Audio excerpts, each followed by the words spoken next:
সিপিএমকে হারিয়ে ক্ষমতায় আসে মুখ্যমন্ত্রী মমতা বন্দ্যোপাধ্যায়ের সরকার। সে সময় থেকেই তার স্লোগান ছিল বদলা নয় বদল চাই। তবে এবার আর বদল না, বদলা চাইছে তৃণমূল।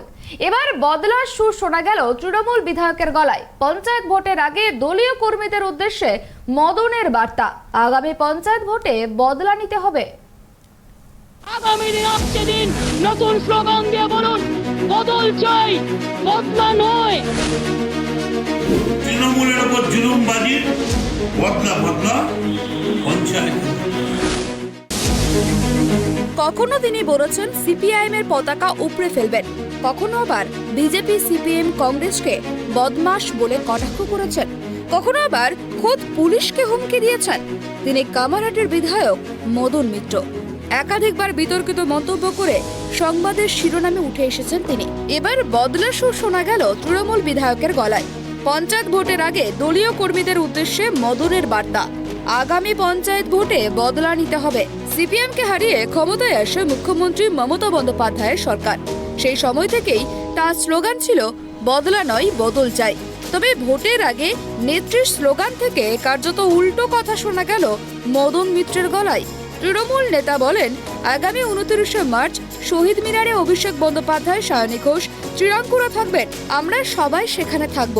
কাঁধে কাঁধ মিলিয়ে লক্ষাধিক মানুষকে নিয়ে শপথ নিতে হবে পঞ্চায়েতে বদলা নেওয়ার। তৃণমূল কর্মীরা শপথ নিন দলের ওপর জুলুমবাজির বদলা নিতে। পঞ্চায়েত নির্বাচনে পঞ্চায়েতে বদলা নিতে আমরা প্রস্তুত। আজকে আমি কাউকে সাপোর্ট করছি না, আমি কাউকে সাপোর্ট করছি না। যারা অন্যায় দুর্নীতি করেছে তাদের কেউ তো বারণ করছে না, কিন্তু আদালতকে একটু পিছিয়ে যাবেন না। যে কুজন চক্রবর্তী বড় বড় কথা বলছেন, তার শ্বশুর তৎকালীন অশান্তি ভট্টাচার্য 30 বছর সিপিএমের দক্ষিণ 24 পরগনার সম্পাদক ছিলেন। আমি চ্যালেঞ্জ করছি, সারদা গার্ডেনের নামে তৎকালীন বিষ্ণুপুর, বাঁদিকে ছিল দিলীপ মণ্ডল এমএলএ, আজকে এমওএস ট্রান্সপোর্ট, ডান দিকে ছিলাম আমি বিষ্ণুপুর পশ্চিমের এমএলএ। মাঝখান দিয়ে ডায়মন্ড হারবার রোড, আমরা যেতে যেতে দেখতাম সারদা গার্ডেন। ছেলেদের জিজ্ঞেস করতাম, বলতো কেউ কিচ্ছু করতে পারে না, কারণ শান্তি ভট্টাচার্য সিপিএমের সেক্রেটারি এনে সুদীপ্ত সেনকে বসিয়েছে। তার বিচার কি করবে? সুদীপ্ত সেন তার চিঠিতে লিখিতভাবে দিয়েছেন সুজিত এই কুজনরা কত টাকা, সুজন চক্রবর্তীরা কত টাকা নিয়েছে, কত কোটি টাকা নিয়েছে, কত কোটি নিয়েছে অধীর, কত কোটি নিয়েছে শুভেন্দু। কোনো বিচার হবে না। তার কারণ এটা প্রমাণ হয়ে গেছে, মমতাকে লড়তে গেলে একা কেউ লড়তে পারবে না। একটা ইন্ডিয়ান ন্যাশনাল কংগ্রেস, একটা ভারতীয় জনতা পার্টি, আর একটা মার্ক্সবাদী কমিউনিস্ট পার্টি অফ ইন্ডিয়া, তিনটে ন্যাশনাল পার্টিকে একজোট হয়ে একটা মমতাকে লড়তে হয়েছে। তাও সাগরদিঘিতে তো ইতিমধ্যেই শুরু হয়ে গেছে।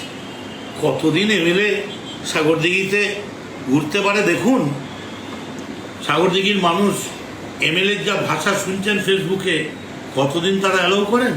শপথের আগেই তার যা চেহারা। একটা রাহুল গান্ধী কি বলেছেন, তার জন্য দুদিন সাংসদে এমন হইহুল্লোড় হলো, কয়েক কোটি টাকা দিয়ে সাংসদ খরচ হলো, তৃণমূলের সাংসদেরা কথাই বলতে পারলো না। যাতে মোদির বিরুদ্ধে কিছু বলতে না পারে, তার জন্য রাহুলকে নিয়ে এমন একটা করা হলো যেন মোদির বিরুদ্ধে মেন মুখ হচ্ছে রাহুল, কংগ্রেসকে টিআরপি দেওয়ার জন্য। যে নির্যাতিতার নাম কি? এবং রাহুলের বাড়িতে পুলিশ গেলেন যেন জামাই আদর। পুলিশ কমিশনার মাথা নিচু করে বলছেন, হ্যাঁ স্যার বলেছেন উনি দেখা করবেন। হ্যাঁ, আমাদের 2 ঘন্টা বসিয়ে রেখেছেন।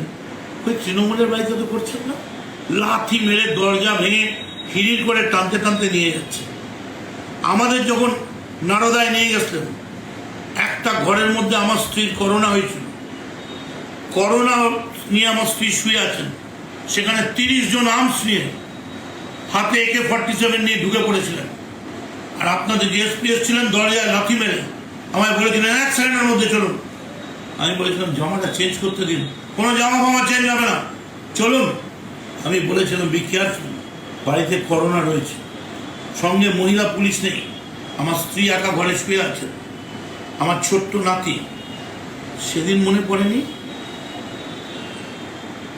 তাহলে তৃণমূল কংগ্রেস করলে এই ব্যবহার করবেন তো? সামনে পঞ্চায়েত আসছে, মানুষের উত্তর দেবে, এবং এই পঞ্চায়েত তৃণমূল কংগ্রেস কর্মীদের কাছে আমার আবেদন, এই পঞ্চায়েতের শুরু হচ্ছে 29 তারিখ, 29শে মার্চ। অভিষেক বন্দ্যোপাধ্যায় প্রধান বক্তা হিসেবে শহীদ মিনারে আসছেন, সায়নী ঘোষ তৃণাঙ্কুরা ডাক দিয়েছেন। আমরা সবাই থাকব, কাঁধে কাঁধ মিলিয়ে লক্ষাধিক মানুষ নিয়ে শপথ নিতে হবে পঞ্চায়েতে বদলানো। তৃণমূল কর্মীরা শপথ নাও, তৃণমূলের ওপর জুলুমবাজির বদলা বদলা, পঞ্চায়েতে বদলা, পঞ্চায়েতে বদলা নেওয়ার জন্য আমরা তৈরি। প্রসঙ্গত কয়েকদিন আগে অনুব্রত মণ্ডলের উক্তিকে পাথেয় করে পঞ্চায়েতে লড়তে চান বলে তৃণমূল নেতা মদন মিত্র জানিয়েছিলেন। অনুব্রতর হয়ে নাকি তিনিই চড়াম চড়াম বাজিয়ে দেবেন। কামারহাটির বিধায়ক মদনের গলায় পঞ্চায়েত ভোটের আগে দরকার হলে অনুব্রতর বদলে বীরভূমের বর্ডারে দাঁড়িয়ে আমি চড়াম চড়াম ঢোল বাজিয়ে দেব। সম্প্রতি হিন্দ মোটরের দলীয় অনুষ্ঠানে গিয়ে এমনটাই জানিয়েছিলেন মদন। তার কথাই, দলের কৃষ্ণ দ্রোণাচার্যরা যদি আমাকে অর্জুন হতে বলে তাহলে অর্জুন হব, না বললে মৃত সৈনিকের ভূমিকায় অভিনয় করব। আমি পালা গান গাই, আমাকে যখন যে পালা গান গাইতে বলা হয় আমি সেই পালা গানই গাই। Bureau report, tribe TV.